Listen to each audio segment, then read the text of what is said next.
For Pacifica Radio, I'm Christina Onnested.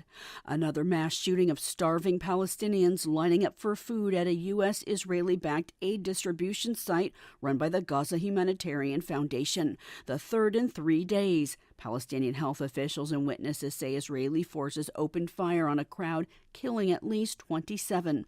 The army said it fired near a few individual suspects who left designated routes and approached its forces, ignoring warning shots. The near-daily shootings have drawn condemnation at the United Nations. Jeremy Lawrence, spokesperson for the UN's High Commissioner for Human Rights, is warning of war crimes. Deadly attacks on distraught civilians trying to access the paltry amounts of food aid in Gaza are unconscionable. Palestinians have been presented the grimmest of choices: die from starvation or risk being killed while trying to access the meagre food that is being made available through Israel's militarized humanitarian assistance mechanism. This militarized system endangers lives and violates international standards on aid distribution. Meanwhile, UN assessments say 95% of Gaza's schools have sustained some level of damage to their buildings. 400 were classified as having suffered a direct hit. The suspect in a gruesome attack on attendees of a peaceful vigil in Boulder, Colorado, calling for the return of hostages in Hamas captivity, was charged with a federal hate crime Monday for allegedly throwing Molotov cocktails and using a DIY flamethrower while chanting Free Palestine. The victims were aged 52 to 88, the oldest being a survivor of the Holocaust. Witnesses described gruesome images of watching victims' skin melt off their bones, and all 8 people were hospitalized, 1 in critical condition. The 45-year-old Egyptian national Mohammed Sabri Solomon is the suspect. He had overstayed his visa and had applied for asylum in the U.S. President Donald Trump took to social media Monday to blame the Biden administration for the attack, for failing to deport him when his visa expired.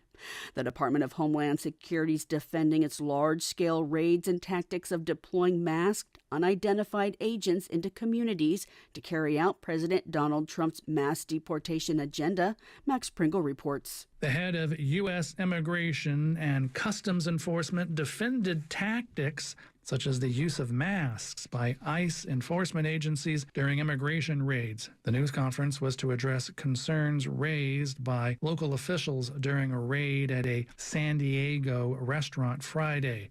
Here's ICE Chief Todd Lyons. People are out there taking photos of the names, their faces, and posting them online with death threats to their family and themselves. Masked ICE officers in full tactical gear conducted an immigration raid at a popular restaurant in San Diego on Friday afternoon. The raid drew renewed criticism of tactics used by immigration enforcement under the Trump administration. At one point, a crowd of locals blocked an unmarked Department of Homeland Security vehicle from leaving the scene. Agents reportedly sounded sirens and used a smoke device to clear the crowd. Witnesses say agents handcuffed the entire restaurant crew as they asked for identification.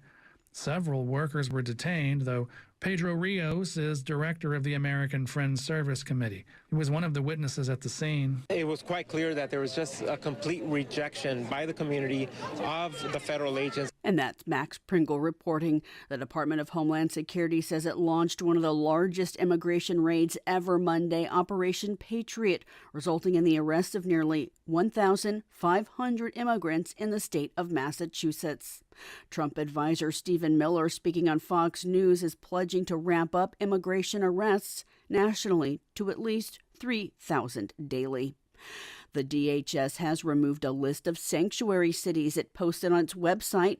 Comes after a sheriff's association said the list of so-called non-compliant sheriffs could damage relations between law enforcement and the Trump administration.